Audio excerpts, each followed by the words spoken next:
Hi everybody, welcome to Empowered Spirit Healing. My name is Paula and today I am with Bryce from Esoteric Atlanta. How are you going today? I'm so excited to talk about this with you. I know, I am too. When you messaged me the idea, I was just like, hell yeah, I want to talk about this. So, yeah, I mean, I've got lots of questions, but I think, yeah, you just want to get started with what you want to kind of say first, and then I'll kind of chime in with some questions as we go. Absolutely, because well, I think Todd kind of inspired this episode, and I think it's going to be a multi-part episode with you guys. I know I've gotten a lot of questions about it in the comment section, and over on the Esoteric Academy, we're about to release part 1 of a course where we're going to go through some of the Cassiopean work and kind of integrate it with, that's the word I was looking for, integrate it with like the yoga philosophy. And it's because of this particular topic, and that's the topic of the fallen angels. And even though this might be shocking to people, I find this really empowering, what we're going to talk about, because anytime we're made to feel like we're victims or we feel victimized and we stay in that victim mentality, then we're giving our power away, and that becomes service to self. And I think that's what a lot of the darkness in this world has tried to do. And it's interesting because we are in service to self body, so we have the propensity to fall into that trap a lot. And what we're talking about is the fallen angels. And that according to the Cassiopeans, we are the fallen angels, not Paula and me alone. Just us. We're watching, like us as humanity, as our humanity, just Paula and me, we're the only ones. All the conspiracies they would start, Paula. Oh my God, I know. No, it's just all of humanity. Every person on the earth that has a soul, which is a topic for a different day, but all of us who have souls, we are all the fallen angels. Yeah, and anybody who's seen the clip that you share of me interviewing Todd, and I was like, oh, and then I was like, oh, I watched it the other day. I was like, oh my God, I felt so slow, but I really didn't. It just took me a few seconds to be like, oh my God, that's us. Like we're the ones. And it's just, yeah, it's absolutely crazy. But also so fascinating. It's so yeah, fascinating. so I can't wait to just kind of dive deeper into this.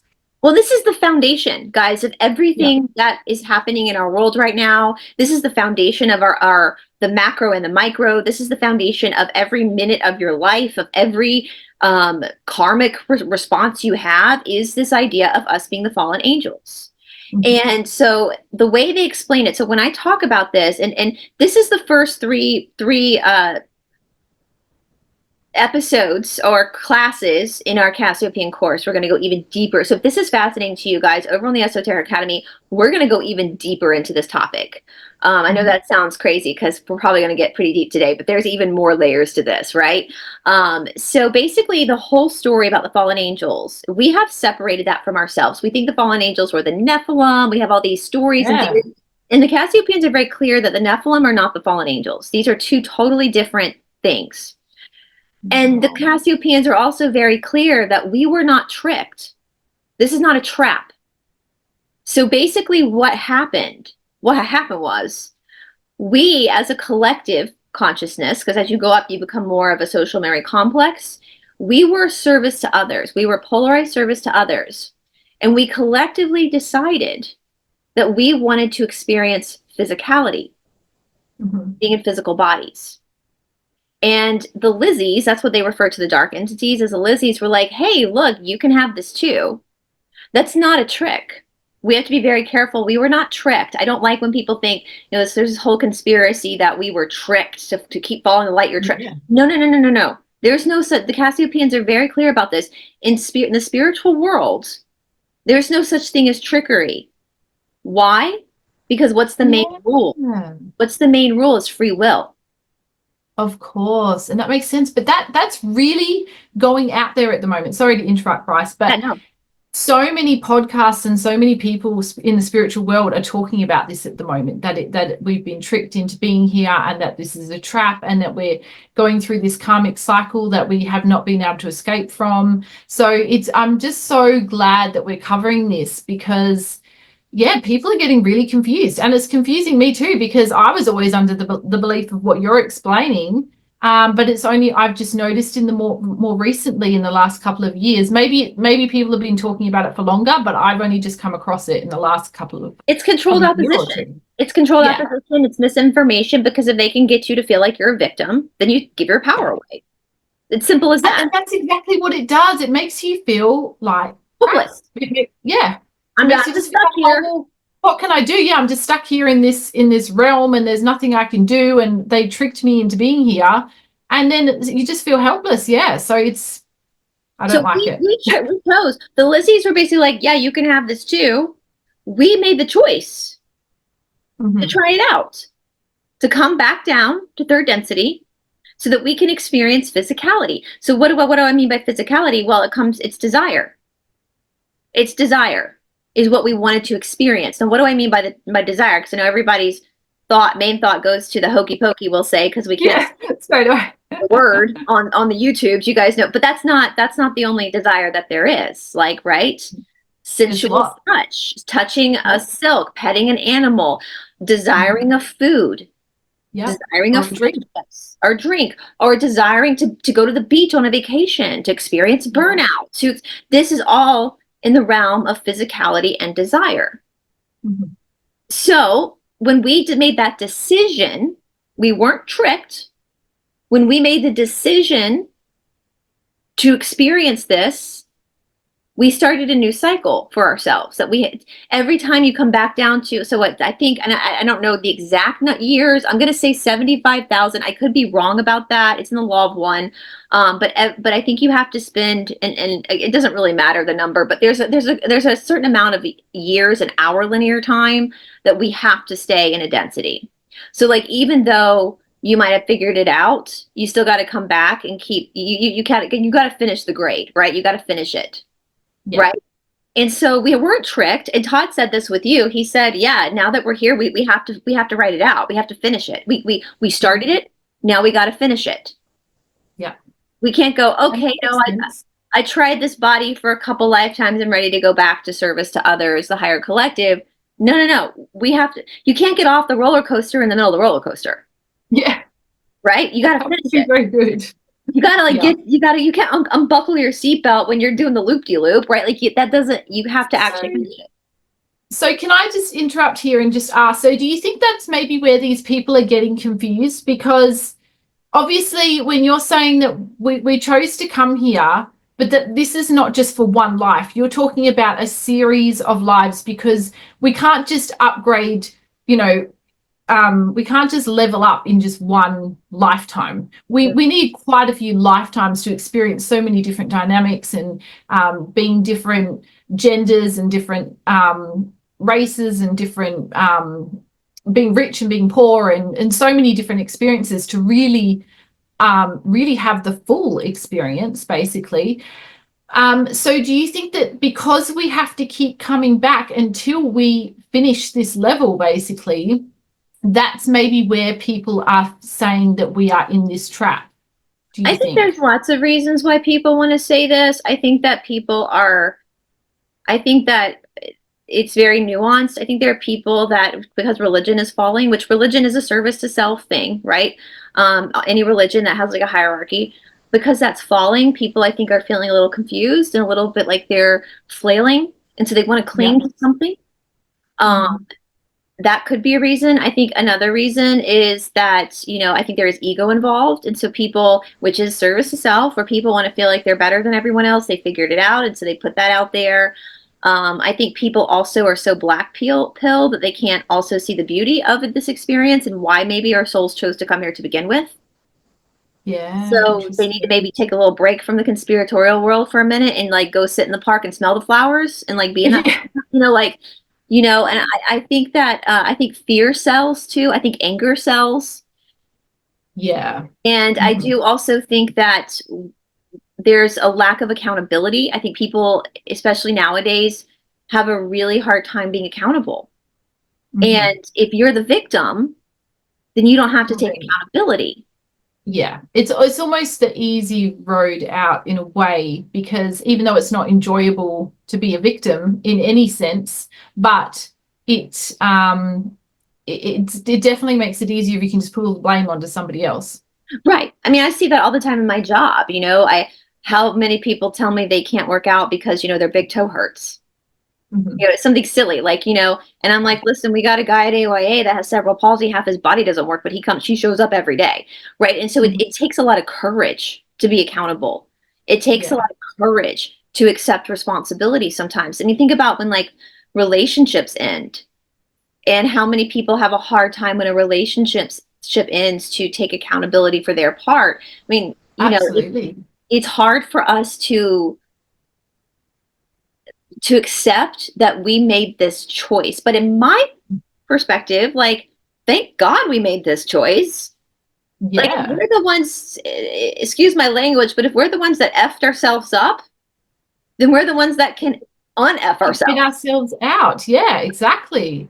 And for me, I mean, it just kind of makes sense as well, though, that we have chosen to be here. Yeah.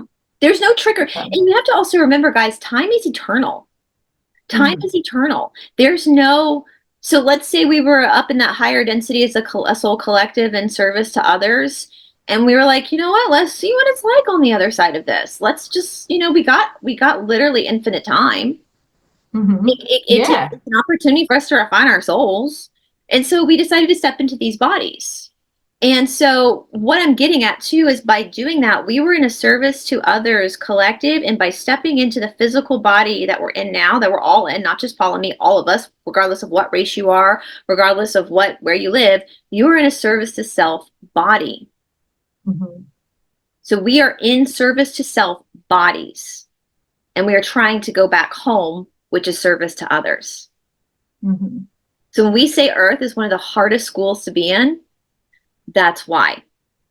And that's why on planet Earth, in order for us to transfer to service to others in fourth density, back home basically, we only have to be 51% service to others. Because we're already in service. Good. Yeah. So it's basically that 1% tips the balance, but it's basically, that's why there's so much forgiveness, is because it becomes super complicated, right? Because we're in service to self bodies. So we have to eat. We have to procreate. We'll say that we have to procreate. Our whole nervous system is based off of desire. Even the favorite, we were talking before we started filming, we were talking about TV shows, I'm super Righteous Gemstones right now, how funny it is. Even that's your favorite TV show, your favorite YouTuber, that's all part of service to self. But we can't escape that. Even doing good deeds for other people makes us feel good, right? And that's why we like to do it. Yeah. Service to self. So that could feel overwhelming for people. But what the Cassiopeans are trying to explain to us is but you have no choice but to be there, because you are in a service to self body. So we're looking at you making conscious decisions to try to get yourself back home again, to follow the treasure map back home. So those that are part of our soul collective, will say, that want to stay service to self, that got here and were like, hey, I really dig it here. The establishment will say, that's why it's such a higher percentage for them to stay on service to self, because their bodies are already set up for service to self. Yeah. That's why they make it harder for them. That's why they do such diabolical things, where it's easier for us, because the odds are stacked against us. And they're not against them. Does that make sense? Yeah. Wow. That's so interesting though, isn't it? Yeah. I mean, look, we were talking about eating meat. In service to others, absolutely we don't eat meat. Eating meat is 100% a service to self activity, a nutrient. However, in physical bodies, we crave meat. Some of us do. I don't. I've been a vegetarian since I was 14, but we crave meat because we're in service to self bodies. Yeah.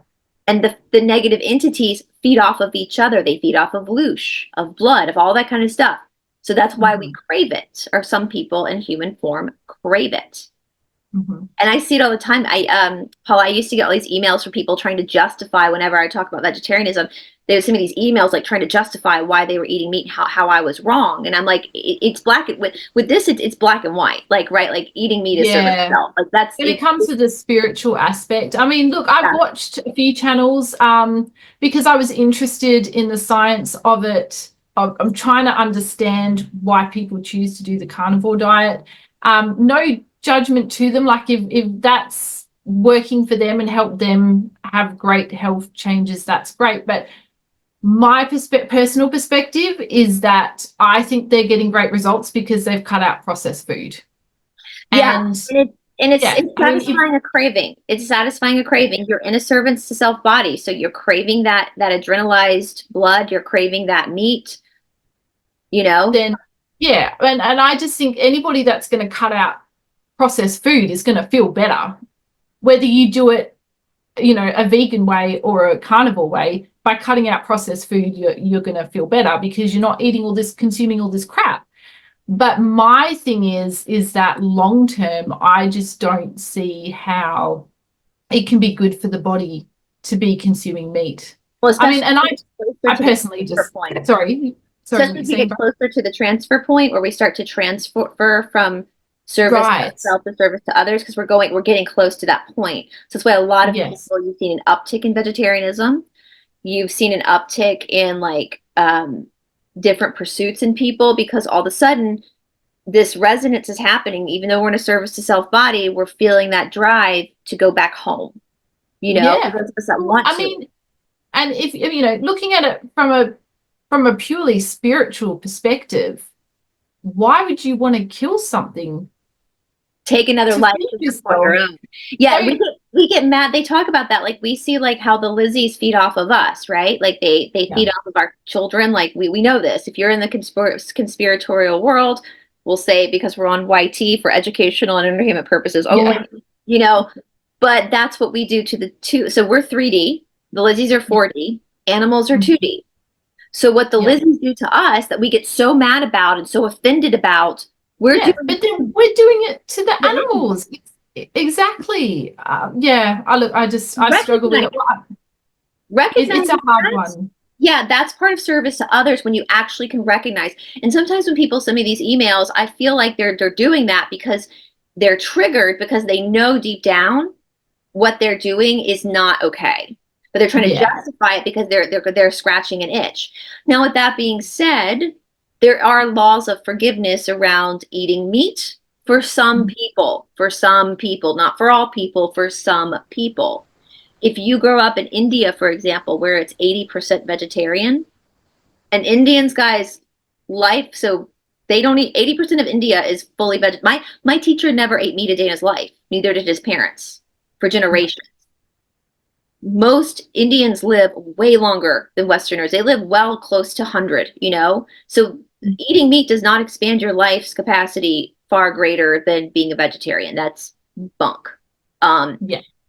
So, but if you grow up in a culture. Just to add, even if you look at, so I don't know if you've heard about the 5, what's it called? This guy did a Netflix documentary, and he ran around the world to see the zones, the blue zones. That's right, the blue zones. And he did research into the different zones in the world of where people are living to 100 years old.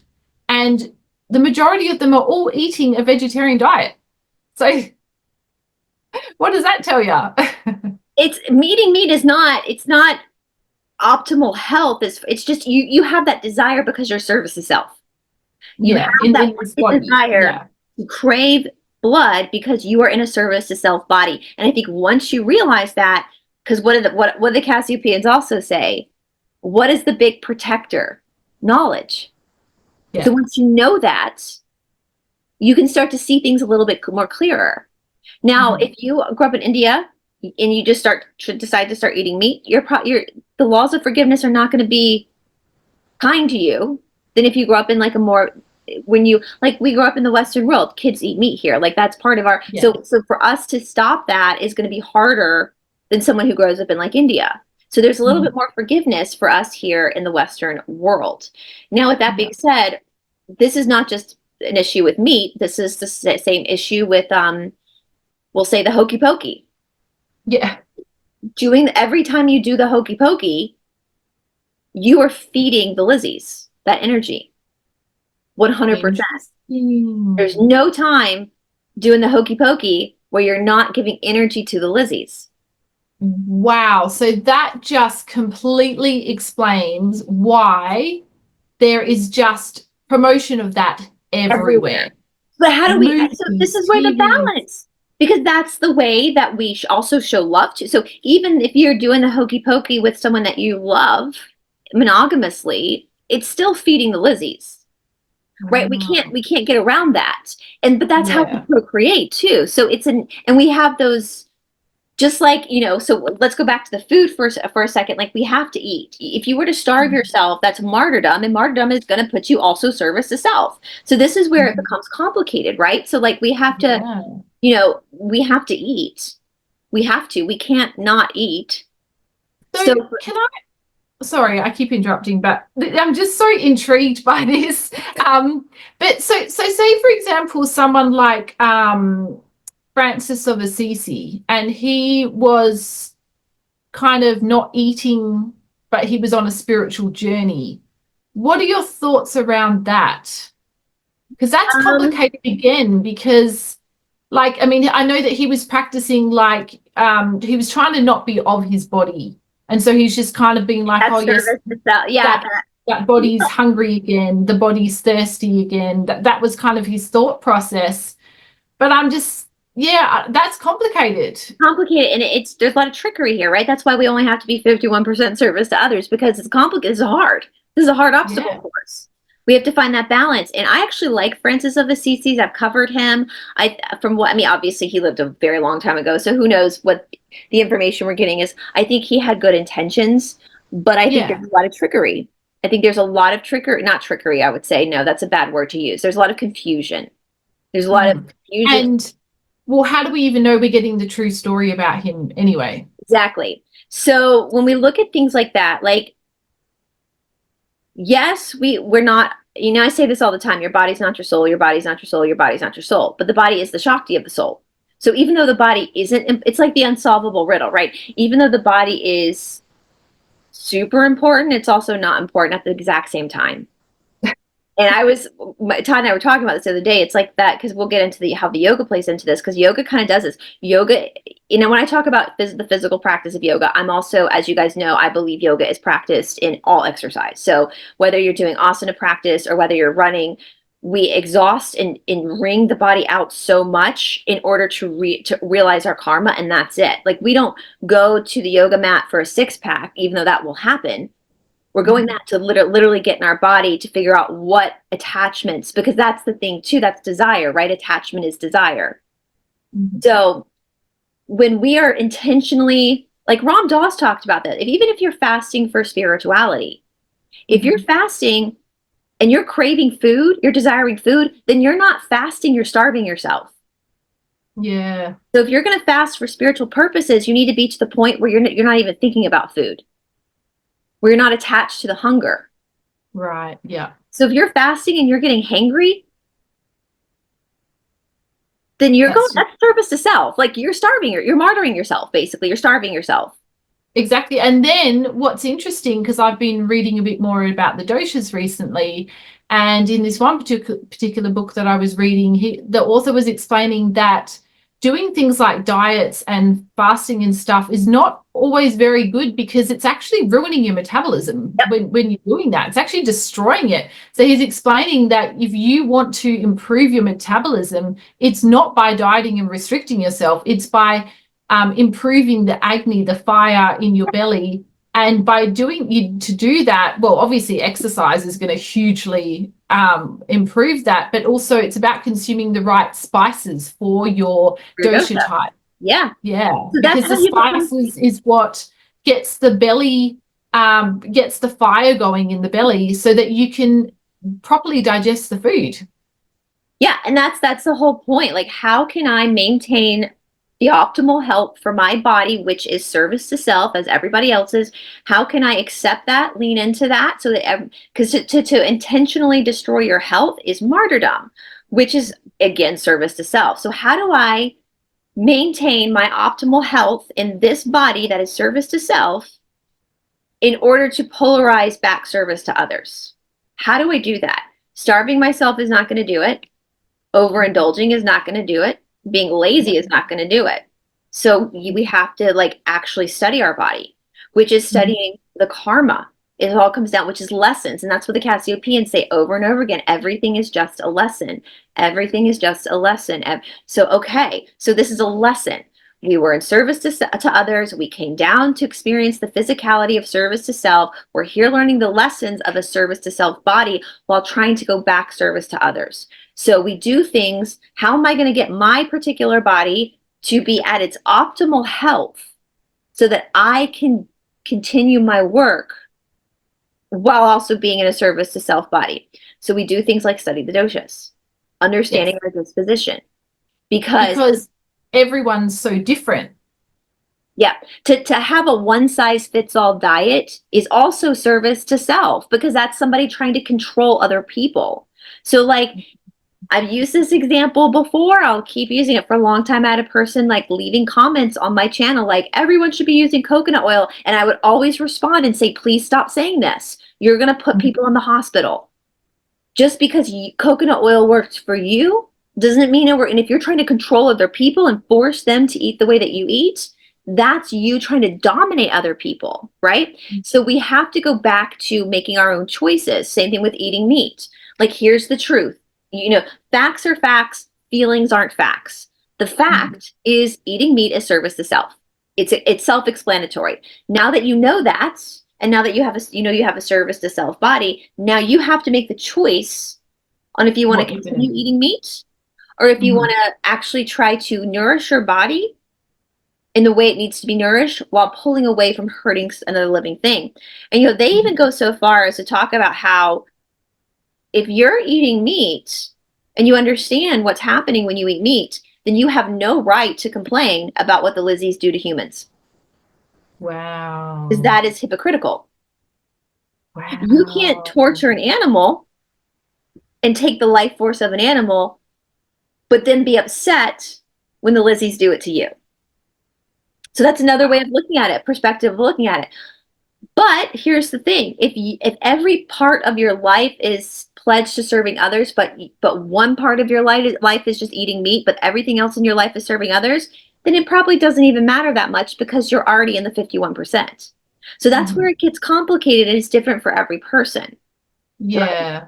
Right? Yeah, and I think it's also, I guess, what is a priority for you to you. So I mean, like for me, for example, I've never been a big meat eater. I just, as a child, I just didn't like, I don't know, my parents couldn't cook it very well, so I just didn't really like it very much. And then, you know, over the years, mainly when I had partners, you know, men can often be quite good at cooking meat, so then, you know, I'd eat it more. But then in the last couple of years, I've probably been eating it 80%, 80% of the time I've been vegetarian.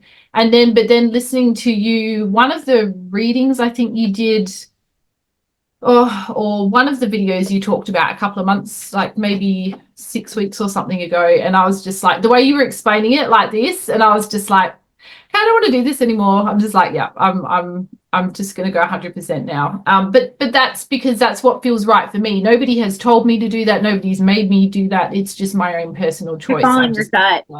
And I'll say, like, I have this memory when I was a little girl. I was probably like 4 or 5 years old, and my mom's family is from the coast of South Carolina, and there's this really famous soup from the coast of South Carolina. It's called she crab soup, and they're super famous. You have it all the time, and it's the female crab. Well, when I was a little kid, I knew it was she crab soup because we would have it at every meal. But I wasn't, you know, kids, I don't think they kind of connect that that's the same crab that I see on the beach, or the chicken that I'm eating is the same chicken at Old McDonald's farm, you know?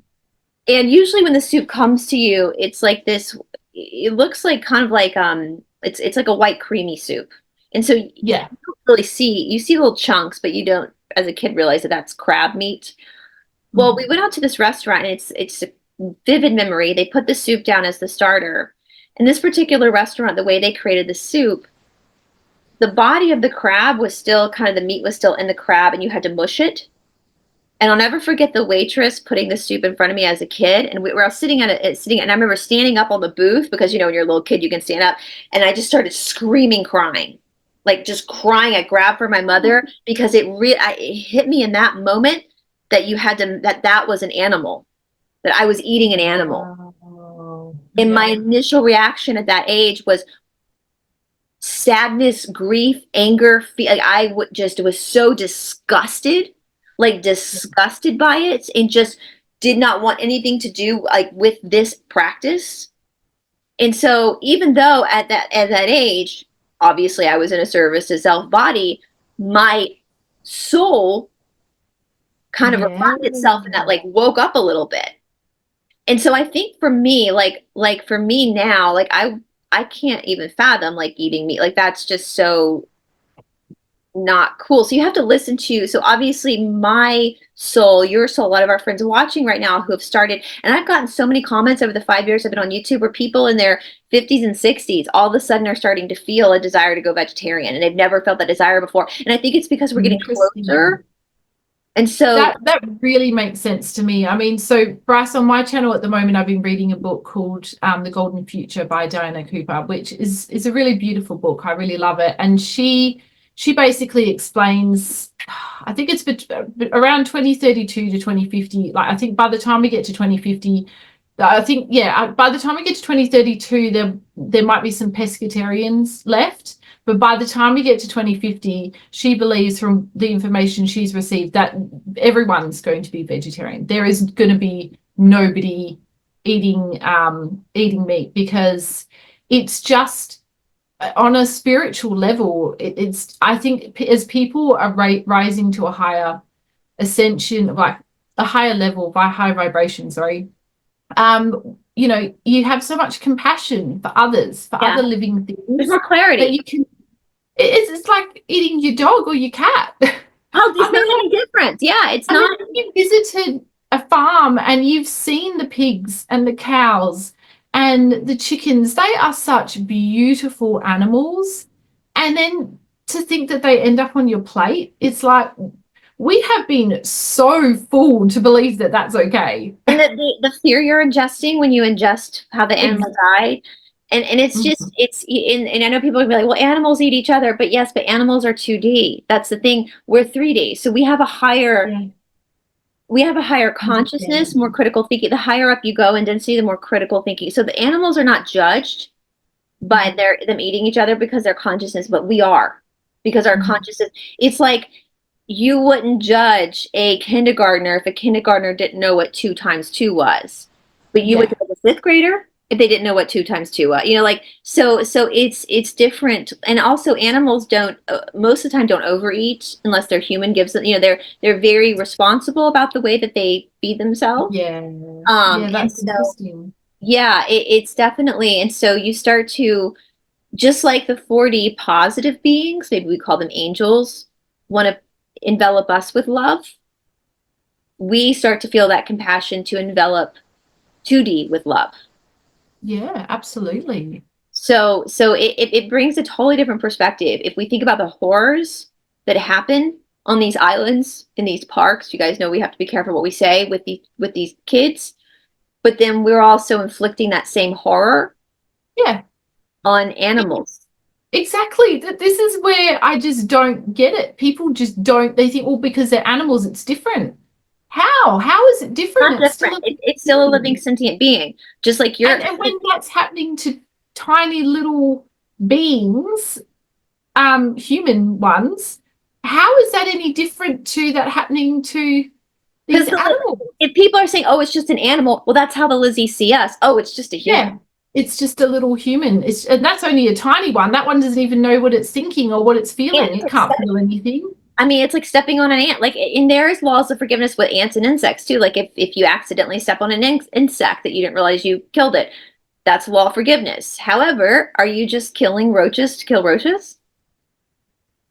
That I scoop them in paper and put them outside. Oh, you're so good. You're so good. I have to say I can crickets and many little insects I can handle and I can put them outside, but when it comes to certain spiders and when it comes to cockroaches, they're creepy. They're just I can't cope very well with that. Insects and snakes that can get into your house that are dangerous to your family, and at that point you're protecting yourself. Yeah, right? that's very nuanced, right? It's very, very nuanced. Yeah, it's so complicated. See, like if there's sorry, in Australia, I don't know what it's like in America, but in Australia we have these spiders called daddy longlegs. Oh yeah. So apparently they're incredibly dangerous, but because their mouth is so tiny, they can't bite you. So if I see one of them, I'm just like, oh hi, and I just leave it in the corner. I don't bother with that. Can I share screen? Because I don't know if other countries, because we have we call them granddaddy long legs. Oh, cute. Yeah, we call them daddy long legs. But then if we have a redback, so it's a black spider that we get in Australia with a red patch on its back, they are very, very dangerous. So if we get one of them, we have to protect ourselves because we'd end up in hospital. Can I share screen? Am I allowed to share screen? Yeah. Oh, yeah. Sorry. I forget that I'm the one. Oh, hold on. I've just tried to share my screen. I need to give you permission. Oh, do I do it up here? You go to share screen at the green button and then hit the side and allow. It's like allow participants to something on the Zoom. Oh, yeah. Okay, there we go. Sorry, I'm a little bit slow. Oh, you're fine. No. So I'm going to show our friends who are not from Australia. So this is what we call a granddaddy long leg. Obviously, okay. That is their name. I never heard that before. But yeah, we have these, and they have super long legs. Yeah, see, that's what it looks more like, that one. Yeah, and we have that in the South because we have a lot of snakes in the South. So as a little kid, we had to learn like nursery rhymes to know like red on yellow can kill a fellow, red on black, you better step back. So if you have a snake that's red on yellow and you feel like you're being targeted, you need to react, chop the head off, to protect yourself. Red on black, you better step back. Like you can just leave it alone. Rattlesnakes, copper, obviously rattlesnakes rattle, copperheads have big, so you kind of get to know them. If the animal is predatory to you, if its prey and it's threatening you, then obviously you need to protect that service. You don't need to martyr yourself, Yeah. But if the animal's not, so it gets very complicated and very nuanced. It does, doesn't it? Even like when your animal is towards the end of its life and it's meeting its maker, to euthanize is actually a service to others because you're releasing the pain. Okay, well, that makes me feel so much just better. Just to euthanize because you don't want the animal is service itself. That's just killing it. Oh, of course. When it's like actually sick and there's nothing that can be done, and if you want to get it out of pain. Well, that makes me feel a lot better because, having to say goodbye to. So before I had Biscoff, I had a beautiful dog called Coco, and she got to 13 and a half, but she had really bad arthritis in her back legs. She had some issues with her spine, and we got a quote from the vet, and it was going to be at least 10 grand just to have the surgery. And then they said, but we can't even guarantee that the surgery will actually make a difference. Yeah. So we're like, oh, that's great. We're going to come up with 10 grand and then you don't even know if the dog's even going to have a better life or not. And then there's also the risk of an older dog dying or being, unaliving, I don't know, during surgery. So to know that to do euthanize, because I just remember one morning she woke up and she was just in so much pain she just couldn't even sit down, and my sister said to me, she was like, it's time for her to go. And it was really hard to do that. Yeah. And I felt really guilty, but I could see that she was in so much pain. And I just thought, well, it seems more cruel to keep her alive when she's suffering like that. Yeah. My has remind me too, like, especially with our pets, like, allowing our pets to have their own free will, make their own choices. Like with even for us to have pets in a home is technically a service to self action because we basically abducted the animal, but then we've also gotten certain animals to the point where they're so domesticated certain dog lines, certain horse, but they have to now They probably wouldn't cope. put them out. And for my dog Ravi, he was rescued. I'm not the one who rescued my friend in Alabama. Actually, rescued him. I've rescued other dogs before, but Ravi was a small puppy. He didn't have his mother anymore, so if he wasn't rescued, he would have died. Well, that's like Millie, my cat. Yeah. Yes, she had no mother. Yeah, so my friend picked him up off the street. His mother couldn't find his mother, and she saved his life. And so since she saved his life, now he, as a puppy, only knew humans, and so he could not go back to the wild. And so at that point, now we can't. He had to be put into a home because, and obviously we gladly took him, of course. But when we actually move into service to others, fourth density, some animals will come with us and will maintain their second density and fourth density, but some won't. And the C's have said certain animals have made the choice. They'll have the ability to make the choice. So they want to continue with you as second density creatures in a fourth density world, or do they want to go ahead and start their third density existence? Interesting. And I keep saying, oh my God. And that kind of resonates with the golden future as well, because she explains that certain animals are going to naturally, I guess you could say, become extinct because they are choosing that they don't want to be a part of this earth plane anymore, because a lot of the animals are actually from higher dimensions. Well, that does not align with the Cassiopeans. So okay. Well, that bit might not, but what she explains is that so quite a few will be leaving the planet, but then quite a few will stay with us. And she was kind of saying that they will all have pet dogs. Like a lot of us will have a pet dog and stuff like that. Well, and we have to so animals. So so the soul, and the Cassiopeans are very quick to correct us on this. The souls, there's no such thing as like a new soul or an old soul. Like that's hierarchy. That's delusion from us, our egos, basically. Souls have always been in existence. We were never born. Being born is a very linear third density thinking. Right? We've always just been as a soul. But our soul chooses different experiences and climbs up the consciousness ladder, and it can drop back down again and climb up again and drop back down again, which is essentially what we did, right? Like we were the fallen angels. So we climbed up and then we dropped back down again. And so so I look at Ravi's soul is just as old as your soul or my soul or any other sentient being soul. However, he's in a second density consciousness. He got something to say. You guys can hear him barking right now.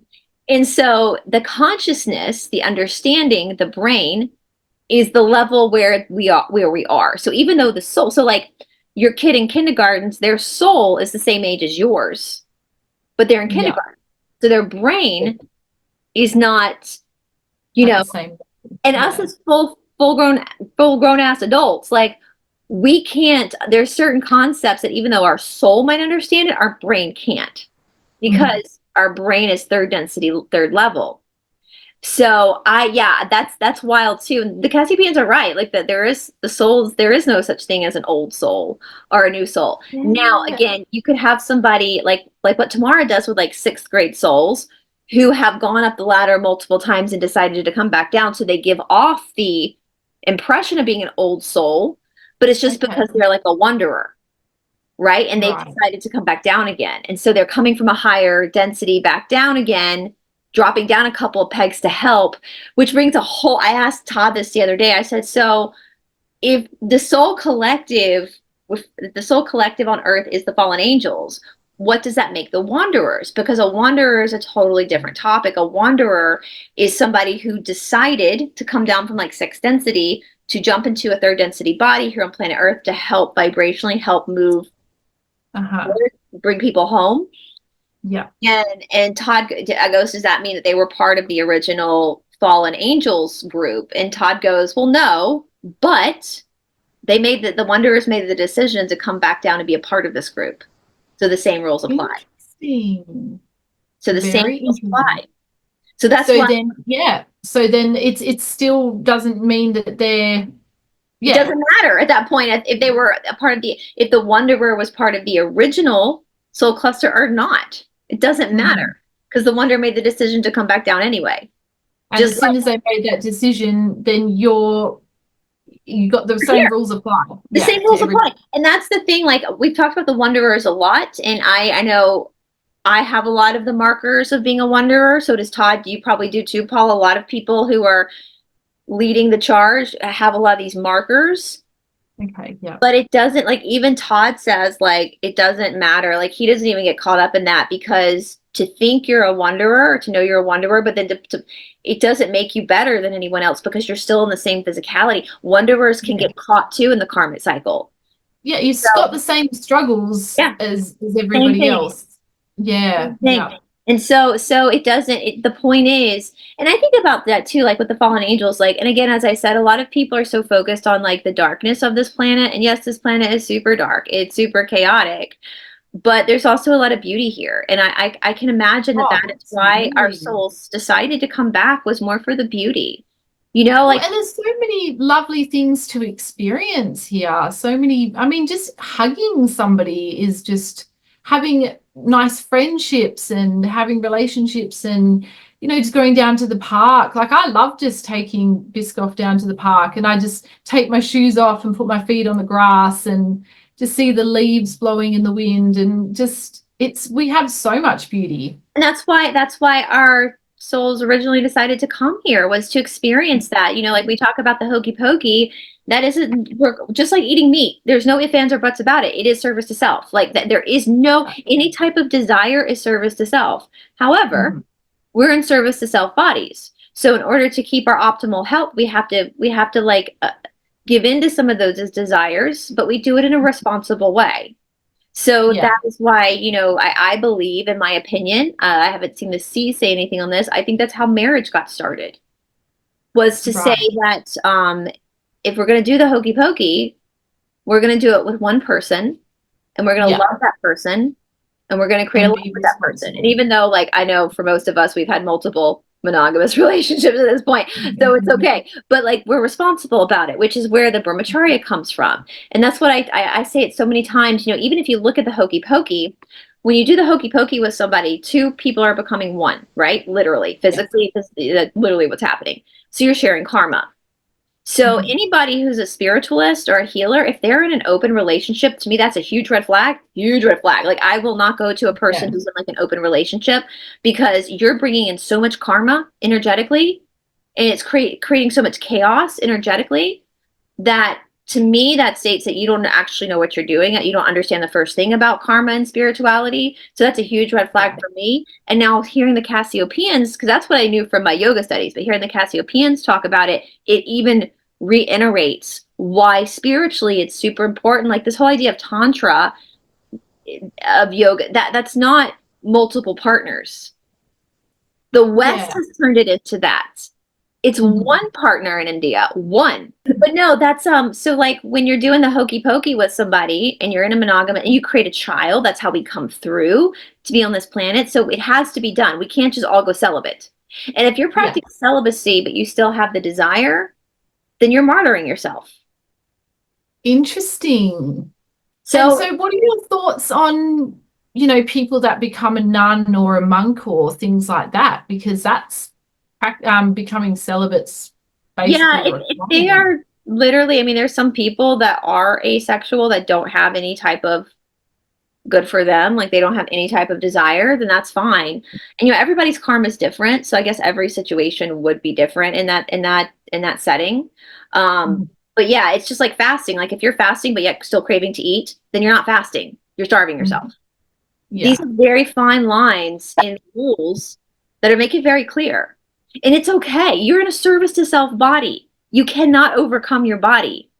And by so we can, you know, we can make mistakes and things like that, but it's about learning to overcome them, I guess. And with knowledge is power, then we can become stronger and make better decisions. Yeah. So you can, you know, any type of desire. So like, if you want to be with a partner, okay, then be with one partner and love that partner and be fully invested in that. And know that anytime you do the hokey pokey, it is feeding the Lizzies, but you have to do it. Like that's part of why we have the anatomy we have, like why we have that desire. We have to eat. We have to, or we starve ourselves. So, Yeah. For me, I have a huge sweet tooth, and if I ate everything I wanted I would just be eating cakes all the time. But I have to like actually get my body optimal health. So eat for my dosha and make sure that I'm feeding my body the nutrients that it needs, the fuel that it needs to be at its optimal health so that I can be of service to people. Right. And so I'm not going to eat cakes every day. I'm going to make sure that I'm eating the food that's going to give my body the proper nutrients, even though I would love to eat cakes every day. But as long as we're giving our body fuel, then our body is able to perform. Right. That we are not giving into laziness. People who just lay around on the sofa all day and don't move, you're giving into the desire of laziness. Right. Yeah.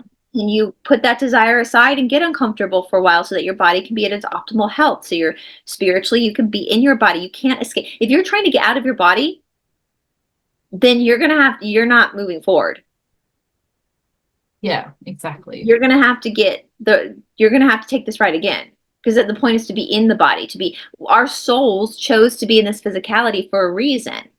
Like we weren't tricked. This isn't a trap. This is our choice to be here. We chose this for a time period to be in these service to self bodies, to have this friction, because this friction is what is polishing and refining our souls. So we have to.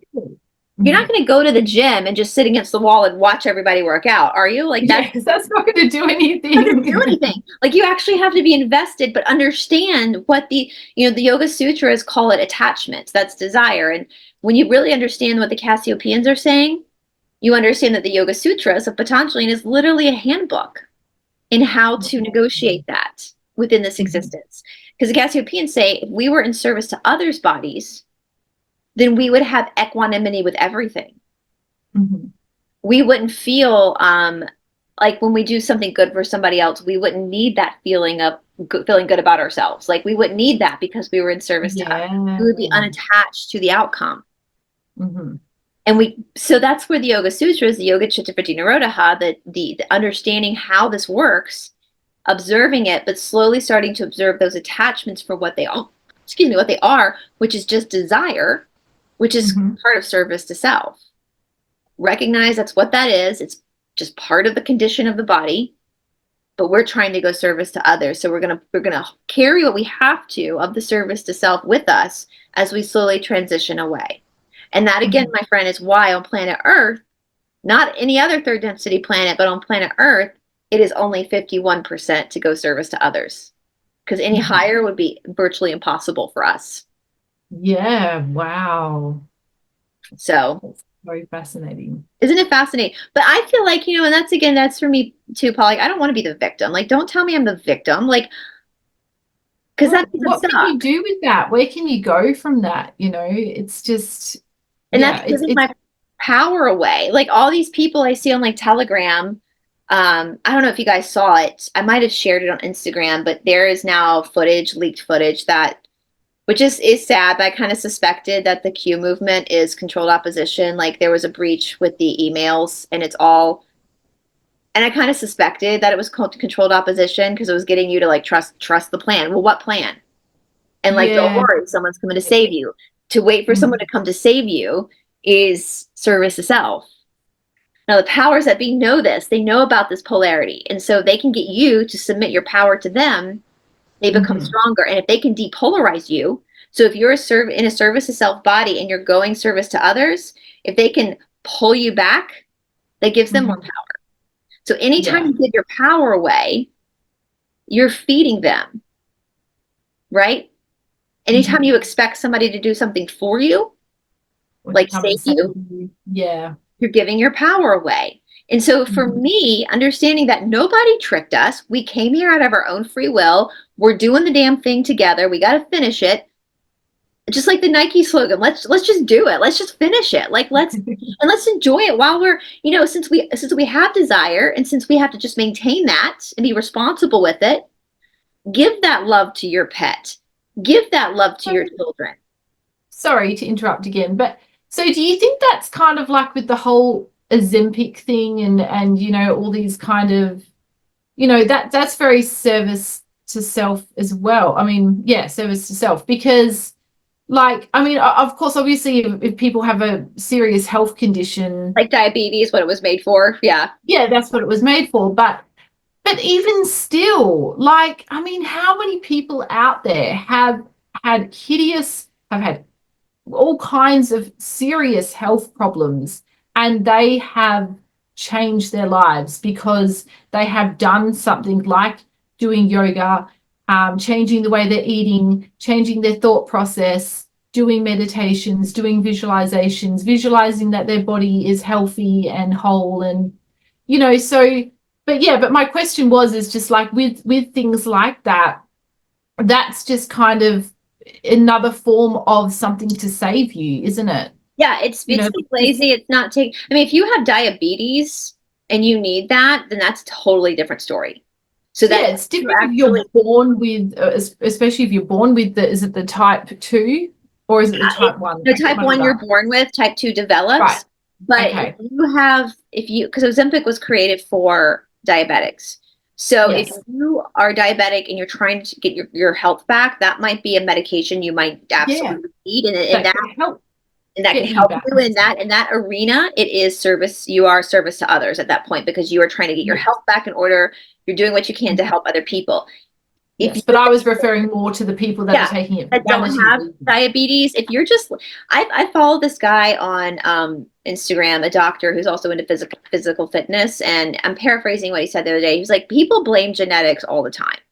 Oh, my mom was overweight, so and he's like, nobody has a fat gene. Like that's not a thing. Like you can be kappa in your disposition, but there's no such thing as like a fat gene. Mm-hmm. Did you see that fly by? That was weird. Oh no. That's anyway. I don't know, guys. Let me know if you saw that in the. I saw it in the camera, but anyway. So what you have though is a family of bad eating habits. What you have is a family generation of being lazy. And what you have is inherited behavioral. And well, I don't know about you, but I've noticed for some people that are overweight now, like mums or whatever, often if you look back at their childhood pictures or when they first got married, a lot of these people were very, very slim back then in the 60s and the 70s and even the 50s and stuff like that. A lot of them were very, very slim, but then they've just obviously not taken care of themselves, had kids, all of that kind of thing, and then they're just the kids of them now basically just saying, oh well, my mum's overweight or my dad's overweight, I'm just born with it, it's just genetics. And it's like, no, actually your parents were actually really quite thin. Just developed bad eating habits. Yeah, exactly. And a lot of people will blame like the controllers of the world because all of our food is fake and fast food. No, darling, you still have free will choice. Yeah, you still can choose. McDonald's not good for you. You know that bag of chips is not good for you. You know the food is fake, but you're still eating it. Like you have a choice to make. And anytime you blame your genetics or you're giving your power away. And this is what this doctor was basically saying. Of course, he wasn't saying it from a spiritual perspective, but he was like, people who blame somebody else for their conditions, it's your problem. It's your fault. Period, point blank, end of story. Even if you have a history of obese people in your family, there's no such thing as a fat gene. What you've inherited, but your decisions can turn that on or off. To make so basically, my granddad died of bowel cancer. So I could say, oh, well, I'm going to die of bowel cancer because it runs in my genes. Hell no, I'm not. Yeah. I'm making choices right now on a daily basis so that I don't get that. And I can turn that gene off. We have breast cancer in my mom's family, and from a real young age, I was like, I'm not getting breast cancer. Yeah, hell no. No, I've never had a mammogram. I'm not going to because that's what kind of causes. I'm not doing any of that. What we have is I've never had one either.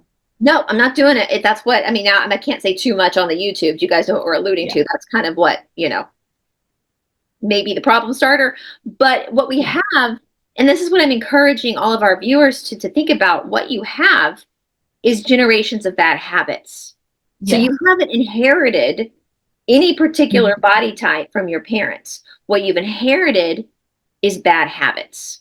Yeah. And Like, it's your choice to keep up those bad habits or to make healthy changes. and the whole point with the main point of what you said, it's your choice. Your Yeah. choice. You guys, we know this food is bad. We know it's fake. Mm-hmm. But we also know how to find the real stuff too. So you have to make the free will choice.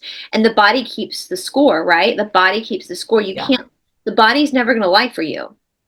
Exactly. David Garrigues, one of my original teachers, when I would go months without seeing him, and he would never get upset. Like if you hadn't had a whole lot of like breakthroughs in your practice, that wouldn't upset him because he was like, okay, we're gonna let the body go on its own time about it when it wants to open. But what would upset him is if like you had gained weight but claimed to still be practicing. Because you're lying at that point. Like if you've gained weight and you're not pregnant or then you haven't been practicing. You have because the body's telling him the truth. But if you maintained your weight and you're still fit and you still haven't had a breakthrough yet, he was totally fine with that. Like obviously the body's not ready yet because obviously I can tell by your body that you've continued to be working, you've been working on this. And so we have to stop lying to ourselves. Like that is also service to self, to lie to ourselves. And it's so easy to do. Oh yeah, absolutely. But we've got to be responsible. We've got to use this knowledge that we're gaining to make the right choices, because at the end of the day, we can't blame anybody else but ourselves. Everything is within us. And so we have, and then in the course we're running on the Esoteric Academy, the Cassiopeans refer to like the Wizard of Oz is actually being inspired by the service to self, service to others polarity. Kansas is service to others. Oz is service to self. Yes, absolutely. The whole trip, she's trying to get back to Kansas. And so but you look at Oz, and Oz is so beautiful, and things just grow on trees, and why would she not want to just stay there? But she wants to go back. She's trying to go back home. Yeah. There's no place like home. And she gets all the way to the wizard. The wizard is the Illumashmati. Linda is like the Cassiopeans, the good, where the Wicked Witch is like the servant, the Lizzies. Right? And so she goes through the whole journey, and at the end of it, Glenda's like, you've always had the power to go back home. Right? So we're trying to get back to Kansas. We're trying to get back, even though we can enjoy our experience in Oz, we can enjoy our experience. We're still on that yellow brick road to try to get back home. Which is service to others. And we've got to stay on that path. Yeah. But you see how they even showed it with like Kansas being like no trees, plains, no color. Oz is so alluring, right? Yeah. Very interesting. Why would you want to go back to Kansas? It's so alluring. Yeah. Boring old Kansas. But the love is there. The real genuine love. The boring love, right? The normal, everyday, boring love, all the animals, all the it's all the it's the person on the bike that became the Wicked Witch. That was the Lizzies, kind of trying to get like saying, hey, you can come try this if you want. Dorothy didn't have to go off with Toto, run away from home. She could have stayed, and that when she ran away from home, that's how she got stuck in the tornado, which the tornado, they say, is like the wave that takes you. So we can enjoy being in Oz. We can enjoy the fact that we have beautiful colors here, but we're still on that path home. Yeah. And it's your choice. If you want to stay, though, you can stay service to self if you want to. I mean, the Illuminati is. Yeah. Establishment is. They've made that choice. But every time you claim that it's somebody else's fault. Listen, I know. I mean, Paul and I, we were having a conversation off. I know how frustrating it can be and how you want to play the victim. I mean, with the Virginia, I'm going to be careful with the words I say, guys, but with, Jeffrey, the Virginia chick, I watched a great interview with Sean Atwood, Atkins, something like that. Atwood. I'm pretty sure it's Atwood. Yeah. Catherine sent me the interview with one of Virginia's close friends. And at the end, she talked about how the establishment will mess with you, especially on social media. Like they'll mess with your numbers. They'll mess with you. And we know that's happening to my channel. And I've known your number has stayed the exact same for like the last 2 years, according to my visuals anyway. And that's impossible mathematically.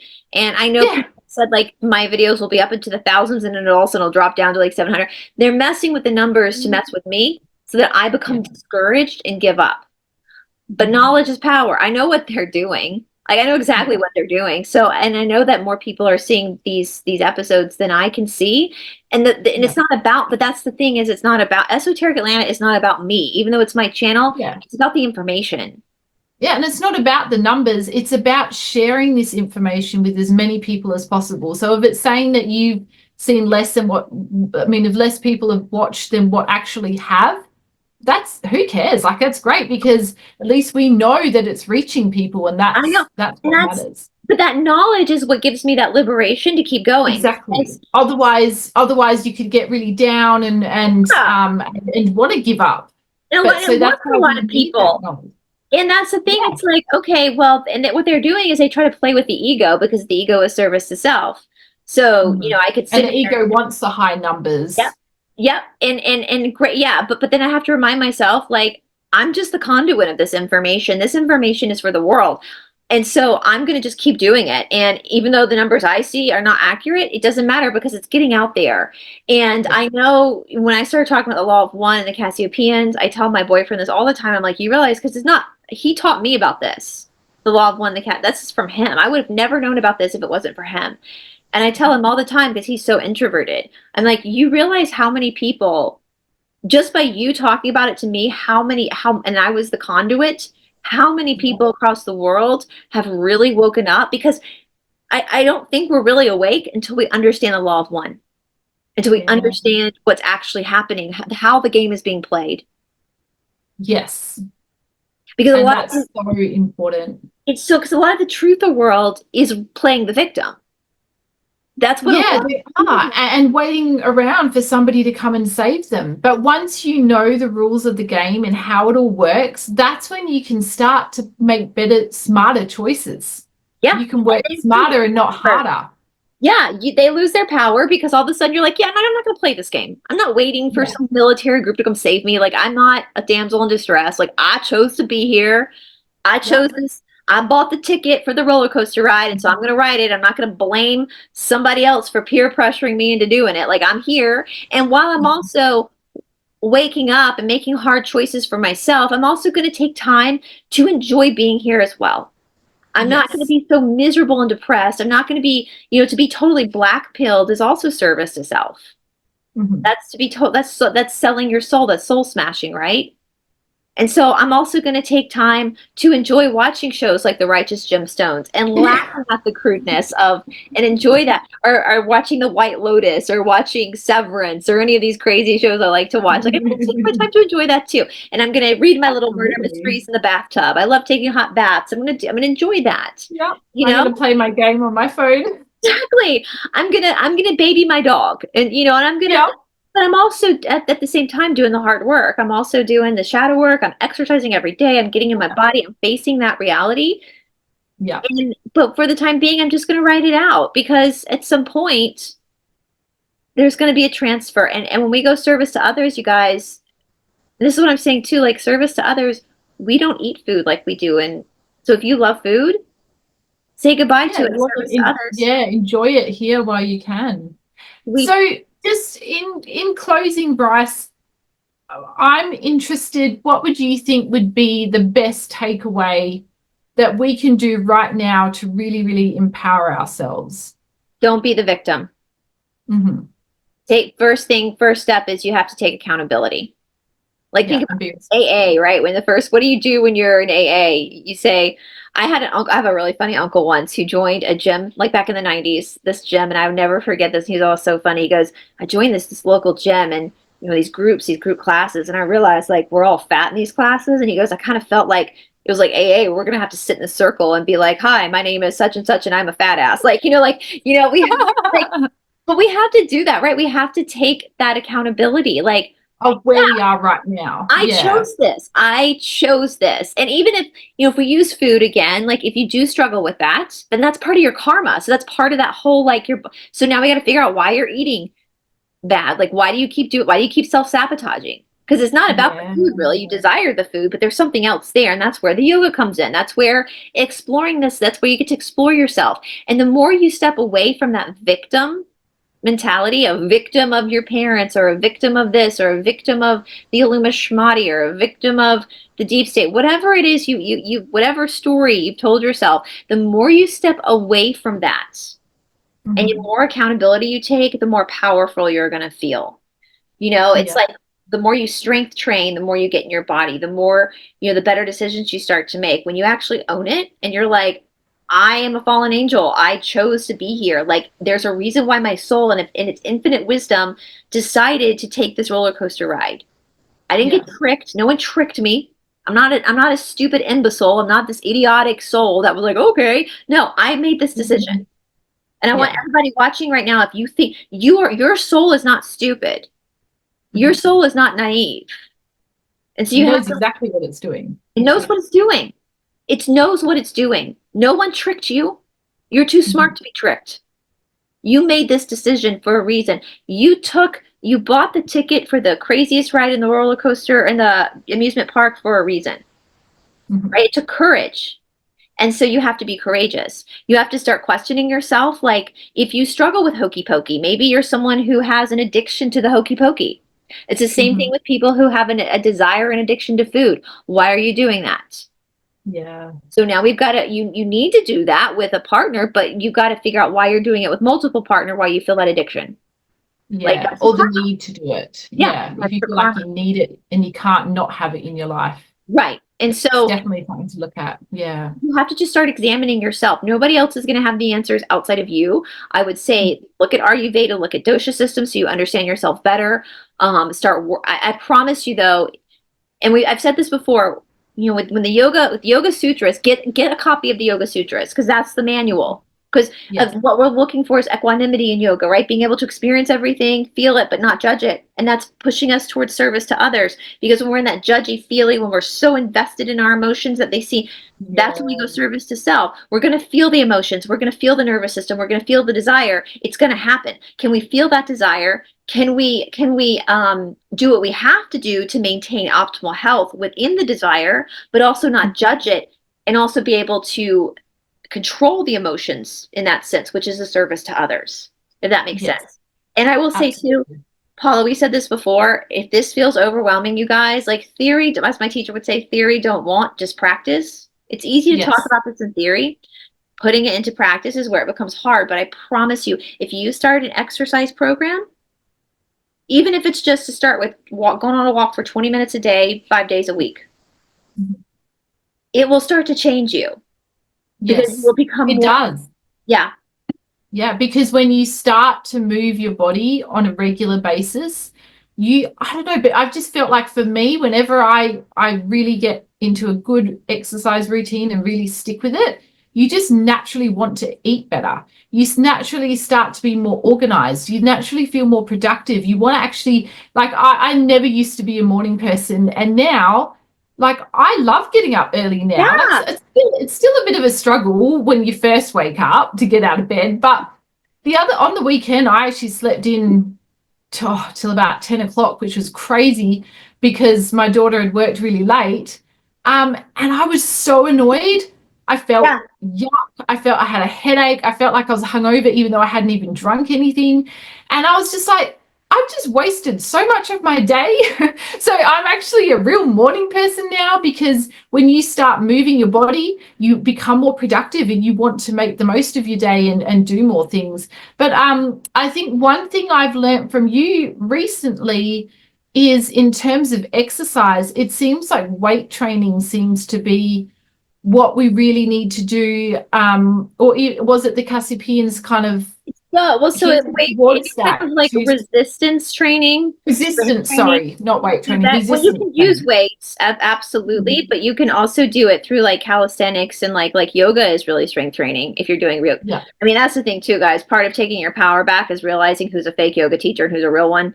That's another part of it too, is reading the bios, figuring out. But yeah, resistance training, and that's what we're in right now, right? We're in service to self bodies, trying to go service to others. That's resistance. So when we're Mhm. able to actually get in the body and experience that sweat, and resistance training is what also keeps you healthier. So like if you take spirituality out of it completely, like the Cassiopeans have said, if you want, because another thing that's coming, guys, according to the Cassiopeans, is a real plague, not a real one. And this is necessary because that's the Ayurvedic look at sickness too. Sickness is necessary because it's an upgrade, right? You have to it's kind of like pulling that slingshot back, like you have to be pulled back to detox to then be pushed forward. And so when people have asked the C's, like, how can we prepare ourselves? And they always say resistance training is going to get and that's basically what I do 6 days a week. You know, I mix a little cardio in with it, but it's mostly resistance training because that's what's refining the muscles. And when you're refining the muscles, the body is the Shakti, right? It's the experience of the soul. So when you are forced to be in that strength training, you know, like let's say you're holding a plank position. Everybody knows what a plank position is. Let's say I told you, Paula, get in the plank. We're going to hold it for 3 minutes. Now it's just 3 minutes, right? But what's going to happen around a minute, halfway through it? Your mind's going to be negotiating, right? You're like, I really need to stop this now. Shaking, and your mind's going to be negotiating. You're probably going to be cursing me out. The 3 minutes is not long, but if you're in a plank, it's a real long time, right? Like one of my favorite memes was this girl that wrote this meme, and I'm paraphrasing, but she goes, I finally went to the gym today and I got on the treadmill, and I want to make an apology to all the men in my life. You're right. 1 minute is a long time, right? Oh, that's so good.